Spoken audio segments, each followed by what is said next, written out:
in New Zealand will see their incomes go up as we increase New Zealand superannuation, the Working for Families tax credit, benefits, student allowances and wages.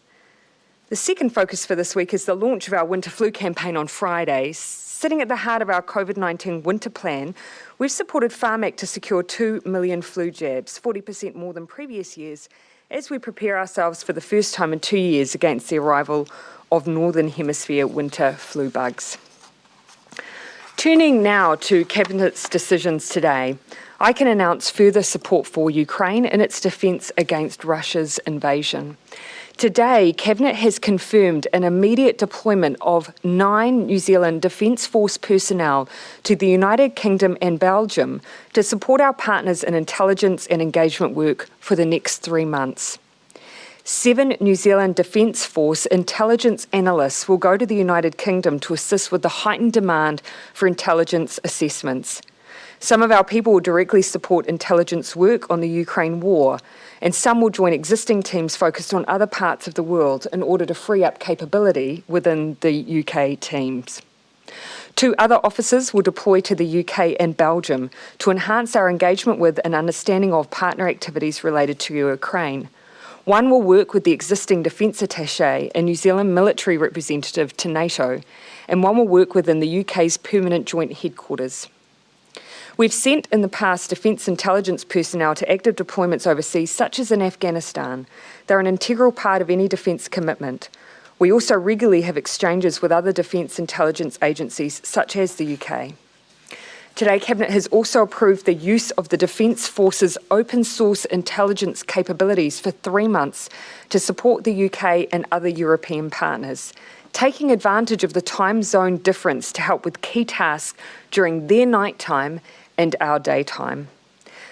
This, of course, follows on from the New Zealand Government's support of $5 million announced last week for non-lethal military assistance and the provision of defence equipment like body armour and helmets, which I've been informed will be dispatched from Ohakea, heading to Australia tomorrow, then onwards to Ukraine this week. In addition to that kit, New Zealand has secured communications equipment to provide to Ukraine, and I'd like to acknowledge Take Communications, which has made it possible for us to respond to this specific request.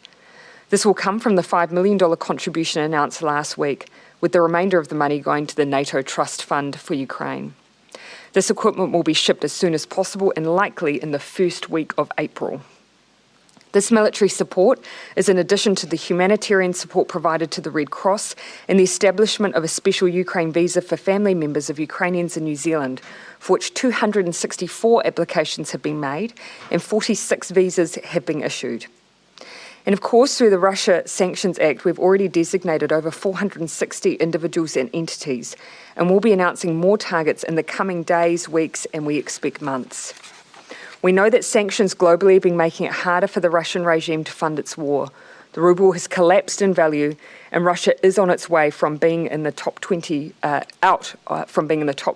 economies in the world. New Zealand is playing its part. Before I conclude, I do just want to acknowledge that in real time we've had a very significant event at the Oscars only moments before I came down. Can I congratulate Dame Jane Campion on her win and thank her for once again putting New Zealand on the world stage, displaying just how beautiful our country is with her talent, her skills and her storytelling. It's a phenomenal outcome and I know we're all very proud of her.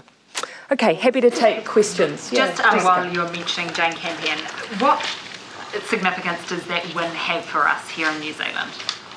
I don't think we can underestimate the impact of being recognised at events such as this. And, you know, Dame Jane to be there again, not once but twice at this level, is just phenomenal. It speaks to her skill, her talent. But she has used that to put New Zealand on the world stage, and we just cannot underestimate the impact of that. 9 people who are going. Go ahead, Gina. How is New Zealand going to leverage off this? We already have members of the New Zealand Film Commission in the United States as we speak. I mean, the number of nominations that Power of the Dog has received meant that this was the absolute time to be there, to be talking to studios around the potential to attract additional productions into New Zealand. We know that film and the screen industry contributes a significant amount to the New Zealand economy. Now is the time to be leveraging off the wonderful success of very important New Zealander. Prime Minister, Yeah. did you today discuss the Maori situation that Cabinet paper was going to? No.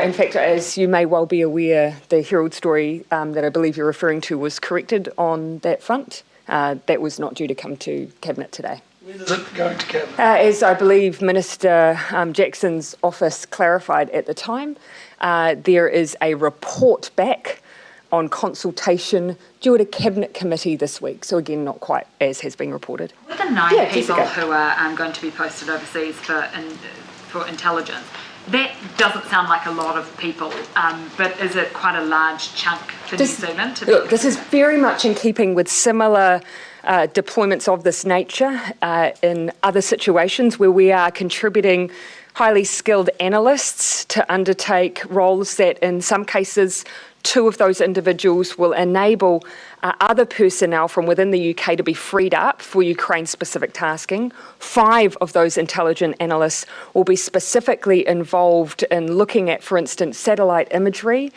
analysing information in real time that then passes through the UK and directly support of the efforts in Ukraine for the army in Ukraine. Yes, Gina. Is there any chance that intelligence mission creeps into boots on the ground over there? Yeah, I mean, look, the imagery in particular, and the satellite imagery and the intelligence that's drawn from that certainly will form, no doubt, the basis of decision-making by the Army on the ground in real time. So whilst we are a third party providing intelligence analysts through the UK, that then does contribute directly to the effort by Ukraine to defend their homeland. Sorry, my question is more around us sending troops. Sorry. Is there any chance that No. we're creeping closer to putting boots on the ground? No, and nor are other countries in that position. But what we are doing is very much in keeping with other countries' contribution. So, yeah, Sam. So this intelligence, could that be used to inform lethal operations on the ground? And if so, how do you sort of square that with the reservations around providing lethal weapons? We haven't taken that off the table, but it's not unusual for New Zealand to make a contribution to intelligence analysts in this way. That's been undertaken in the past. Here we are a third party. We're working alongside our defence partners in the UK to provide that capability. Here, though, obviously, this is about making sure that there is support for Ukraine to undertake its own operation to defend themselves and their homeland against the invasion by Russia. That includes real-time information, and that's what our people will be supporting them with. Prime Minister. I do have the CDF available afterwards if there are more detailed questions. I'll make Prime it available. Minister, just on Dame Jane Jackson again, did you have an opportunity to meet her? She was a formidable woman. Yes. And particularly the time on the parole board as well. Did you have... Much of Jane's activity predates my role in this office. So Dame June's activity on the parole board, or certainly in support of her marae, I didn't have that same contact that I otherwise would have had I been around probably 10 years earlier, perhaps. Yes, sorry, go on. So was the vaccination flu? Sorry, I didn't mean to move you on. No, that's fine. Do you know what, though? Regardless, I knew of her legacy. I knew of what she'd achieved. I knew that she was still playing a role at whānau even, and despite having stood down from some of those more public and CEO roles, I know the impact that she left. Prime Minister, sorry, I'll let you finish your next question. It's just on vaccinations, particularly around flu vaccinations. Strategy for Māori then, having to cope with trying to up our vaccinations. Yeah. COVID as well. And you'll see from Minister Little, when he speaks in a bit more detail to that campaign, you'll see there'll be a particular focus there on trying to up our vaccination rates in communities where we have not successfully seen high rates of flu vaccine before. And so that will be a particular focus of this campaign. Yeah. Have you set a date for the Tauranga by-election yet? No, not yet. So part of the reason why is I've received an initial piece of information, and I just had, over the weekend, I had one additional question that I've asked of the Electoral Commission in terms of timing. So once I get that back, I imagine that I should be able to make announcements in fairly short order. Question you asked? Just a question around timing options. So they'll present me with a range of different dates. I've just asked a couple of questions around some of those dates and preferences and so on. Have you given your indication as to what your preference would be? No, not at this stage. I'll do that in very short order. This is very much a straight bat. The Electoral Commission tell us what's possible, tell us what they think the implications will be for different events that are on at that time and so on, early voting impacts. So it's really a logistical question I'm asking. Do you think you can win it? We've been very clear this is a seat that hasn't been held by Labor since the 1930s, so we don't expect there to be a change in that fairly strong record in one direction. Does the current COVID situation weigh into the decision on a date for the by-election? Is the current COVID situation? Look, only to the extent that the Electoral Commission wants to make sure that regardless of the settings that you have at the time, they can maintain social distancing and try and ensure they don't have a lot of congestion. So that might impact the amount of advance voting they have and so on. So not markedly, they know that they're able to hold them in red settings. They just want to think about how they can do it in a way that's safe. And just on a totally different topic, the government won't be giving out as many carbon credits to the TY smelter this year and for future years. Do you have an expectation that decision will affect their ability to stay here longer than 2024? There's a lot of water to go under the bridge, and for TY and for the community around it, they have gone through this process many times before, where expectations are raised and then decisions change. We have to make sure that we have contingency regardless of what happens. Yeah. Tell you about Chinese warships being allowed in the Pacific. Yeah, you will have heard me speak to this a little bit already. I'm deeply concerned by the developments that we're hearing and seeing in the Pacific based on what's being reported around the Solomon Islands. Look, New Zealand has long expressed an opinion that we do not want to see the militarisation of the Pacific, that we believe we can support one another with defence and security needs as they arise, and New Zealand has a history of doing that in the Solomon Islands. We are raising those concerns directly. We have done previously and will continue to do so. We are in the Solomons currently. We have been for a number of years. In my mind, there's no need for this expansion that we're seeing.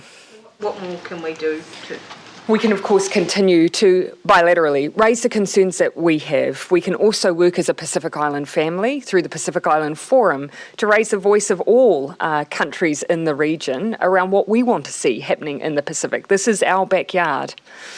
Criticism that's been levelled at your government that you haven't been involved in the Pacific as, say, the previous Foreign Minister was... I think we should probably just point out where that criticism is coming from, and it's from the previous Foreign Minister, and obviously I totally disagree. The accusation is made that we haven't visited the Pacific. That is, frankly, as most of our Pacific Island neighbours have had their borders closed through the duration of COVID. But we have demonstrated the partnerships are strong through, for instance, a significant program through COVID of economic support, vaccination support, and in fact, whilst we haven't been able to meet face-to-face, we have been there, hand in hand, working together through this health and economic crisis. I'll just pan around if I can. Yeah. Prime Minister, a Wellington family were told after their mother died that Kainga Ora was going to kick them out of their house within 28 days. They've backtracked a little, but essentially the family have been told they have to move on immediately because the house, they no longer need an accessible bathroom. That the mother needed the accessible bathroom. Is that good enough? Yeah, so look, I have seen that there was some, that Kainga Ora sought to clarify with some of the original reporting that they had reached out to the family and offered to support them to find alternative accommodation, because you're right, it was an accessible home and that there was a need within their existing wait list of individuals, because accessible homes, we are trying to build more, but of course we do have a limited number that can meet the needs of some of our community who have those needs. So the understanding I've been provided is that they have reached out to support the family to find alternate accommodation. They have not been removed. There was notice given that they would need to work through that process with family.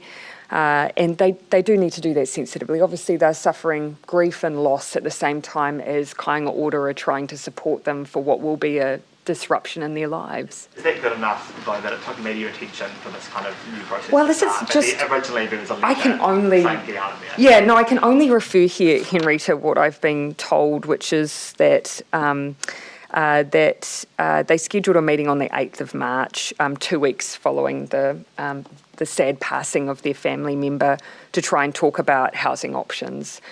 So it's not that people have been evicted, but they have given them notice that they do have need and that they want to support them as quickly as they can. But I'm happy to make sure that you've got the same information I've been given. To follow on Jenna's question. Yeah, go ahead. What conversations have been had between New Zealand and the Solomons since these reports came out about So, China? keeping in mind that this has been an issue to differing degrees since the end of last year, because over the course of that time we've had within the Solomons members of the police force who have been present alongside an Australian and New Zealand presence. So this is something that I raised with the Prime Minister at the end of, directly, the Solomon Islands Prime Minister at the end of last year. We had a conversation right before Christmas around this issue. We have also raised it with our counterparts at officials level, and I believe at ambassador level we're seeking to raise it directly also with China. Deployment is... Joe. What was the message? Oh, simply the concerns that we have around the militarisation of the Pacific. And what did they say when you raised those concerns? What have they said? Joe, do you want to go and then I'll come to you? If it's a start, then you can go. Sorry. What do they say when you raise these concerns? What time? Well, look, I can't speak to the response of conversations that have happened in more recent days.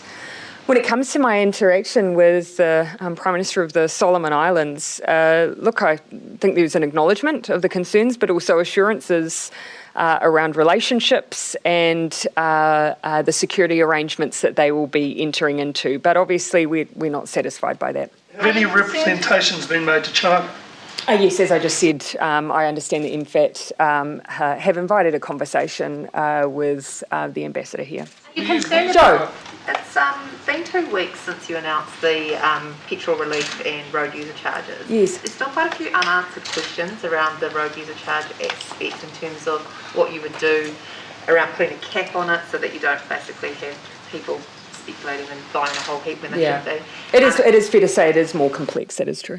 And the retrospective element as well for people who are in a position where they need to buy them because they're running out and it doesn't fit into that 3-month period that you have allocated, which is not until late April now. Yeah. Why is it taking so long? Were officials not aware that this was in the mix and just kind Well, it's of much more complex, Ruck, and we even spoke to that at the time, that we would try and make sure that as much as possible it was equitable. But when you have, over 100 different designations within those regulations for ruck rates, it was always going to be more complex. And they're exactly the issues that you raise over bulk purchasing, people who might be needing to purchase within a designated time frame when the change isn't made till a week later.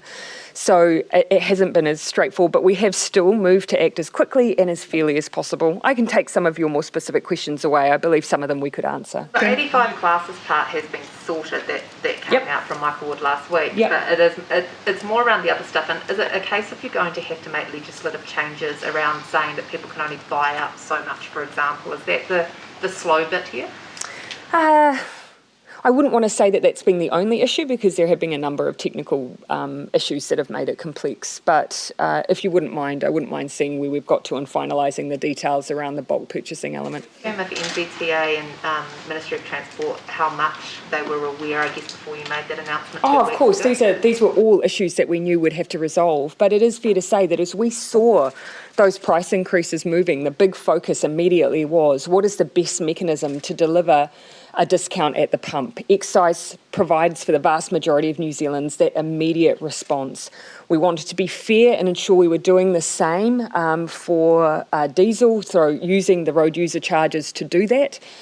We knew that came with complexities and would not be as quick, but we are seeking for people to have the same relative benefit or relief, for want of a better word, at the pump as a result. And then you put mine. Yeah, Thomas. Were you surprised by the scope of that draft, seemingly draft security arrangement between Solomon Islands and China, or were you aware of what they were trying to do? I don't know if I would, so look, certainly, as I say, from the end of last year, you could see the Solomons entering into arrangements that were beyond what we had seen before. And as I've referenced, there's already an in-country presence, there's already training being undertaken. So this is an additional, what has been reported is an additional layer to that and mirrors existing arrangements and is incredibly disruptive to the region. New Zealand will not be the only country who holds a strong view on this issue. If you were to see a lot more Chinese police officers in Solomon Islands, even their military staff, would New Zealand look to withdraw our contribution? We've got soldiers there currently, police officers there currently. That might continue. And our presence there has been long-standing, and I think this is the really important point. We were working very hard to support our Pacific neighbours and our Pacific family to respond to whatever security, defence, training or capability arrangements that they may have needed support for, and we have done that for years. So the question that has to be asked is what gaps remained that weren't being fulfilled? I can't see any, and so that then raises a question over what the intention is with these arrangements. If there are a greater number of Chinese military or police staff there, would you want to withdraw New Zealand staff? That's not a decision we've taken, and look, I really question whether or not it enhances or benefits anyone if we simply say that we don't have a role to play. We do, and we have done, and so I'm not sure I'd want to cede that point at this stage. Do you mind if I just come down the back? Claire? There's been a fair bit of chatter on social media about the protesters returning to Parliament. Have you had any information on that, and are you concerned about it? No, I have not. Look, I mean, anything that potentially impacts on Wellingtonians, of course, we should all be concerned about, but I haven't received any official advice or information on that. I would point out to them that the basis on which they protest is if they want to come and protest against, for instance, health workers still needing to be vaccinated. I'm not sure if people would necessarily agree with that position. I don't have your name. It's Lucy. Lucy. Sorry, Lucy. Are you concerned that we might see similar agreements between China and other Pacific countries like Vanuatu? No, not necessarily. No, I wouldn't make any assumptions. These, and we do need to acknowledge this is a sovereign nation making a decision around its own security relationships, but we shouldn't simply draw an assumption that because one has that immediately means other sovereign nations will make similar decisions. Justin. Well, look, I also, I wouldn't want to talk in absolutes because these are decisions made by sovereign nations. We can't predetermine any nation's future decision-making. However, I would say that amongst the Pacific nations, we have worked very hard collectively together to make sure that we are meeting one another's needs within the region. Bank is projecting a net loss of 20,000 residents over this coming year. It would be the worst emigration in a decade. Sorry, what was the first part? Bank is projecting that there will be a loss of 20,000 residents this year. More people will leave than will move to New Zealand. They're saying it will be the worst immigration in a decade. Is there anything the government can do about that? And are you concerned that that'll worsen labour shortages? So, one of the things that we're facing at the moment is, for instance, some of those crucial areas, like, for instance, tourism, who are facing immediate employment needs. And one of the traditional areas we've often filled some of those needs have been working holiday visas. The same thing that we may see some New Zealanders go who have put off or postponed their travel for their traditional OE for some time may likewise do the same. One thing we can do to support more incoming travellers, such as working holiday visa holders, is with the issuing of those visas quickly. Immigration New Zealand identified there were almost 20,000 individuals who did not take up their working holiday visas because of our closed borders. They worked to reissue those 12-month visas to try and expedite people coming in. They're being eligible to do so from March. They're equally working on campaigns to attract working holiday visa holders into New Zealand. So yes, we may well see New Zealanders travel. We may well see them engage in what we often have. The trick will be making sure that we're equally filling those skills gaps that we have with highly skilled critical workers and also those who support industries like tourism. Prime Minister, what are you hoping that the Foreign Minister's talks with your Fijian counterpart Frank Bainimarama might achieve, especially in relation to the Solomons? So firstly, this is a critical relationship for us and a really strong one. It was the last visit alongside Australia that I was able to make before borders and travel essentially concluded. And so being able to return and really prioritise those visits into Fiji and also our Defence Minister doing the same is really important to us. I imagine amongst the talks will be, yes, domestic issues, Fiji's upcoming elections, but also Pacific matters. As you would expect, we'll be interested in just generally the focus of the Pacific Island Forum on big critical issues for the Pacific like climate change and equally, I imagine, security arrangements. Fiji did appear to be pivoting more towards China with Bainimarama's look north policy. How confident are you that New Zealand and Fiji are sufficiently aligned, particularly on issues like possible Chinese? Our relationships are very, very strong. I would never speak on behalf of the Prime Minister's foreign policy.